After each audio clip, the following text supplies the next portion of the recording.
If your grandparents are in their 80s and you visit a few times a year, you may have 15 visits left with them. The math is brutal, and nobody does it until it's too late. So this video is a gift list of a different kind. 40 questions to ask your grandparents from our full written guide. The ones that unlock real stories, not yes or no answers.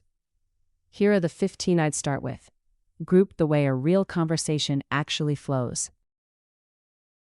Start easy, with who they were before everything. Ask, what did the world feel like when you were a kid? Feel, not look. That word choice matters. Then, what's something you did as a kid that you've never told anyone? Watch their face on that one. And what was the first big change you ever lived through? These openers work because they're about them, not about dates, and not about history homework. Next, the love story. You've heard how they met 100 times, but have you heard it from the beginning in their words? Ask, what was your wedding day actually like? Not the photos, the actual day. Then go deeper. What was the hardest year of your marriage, and how did you survive it? And if you're feeling brave, was there anyone before grandma or grandpa that you almost married? Here's the section nobody expects to hit them. Who your parent was before they were yours. Ask your grandparent, what was my mom or my dad like as a kid? Then, is there anything you wish you'd done differently as a parent? And the quiet one, what did you hope for them that you never told them? You will learn more about your own childhood from these 3 questions than from any photo album. And then there are the questions most people never get to. What family story do you want to make sure doesn't die with you? What's the one thing you've learned that you wish I'd take seriously? And the hardest, best question on the whole list. If today were the last conversation we ever had, what would you want me to know? You don't ask that one first, but don't leave without asking it.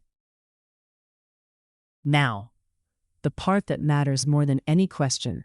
Record the answers, because memory fades. Yours, not just theirs. Stories mutate every time they're retold secondhand. And the thing families grieve most isn't the missing facts. It's the voice.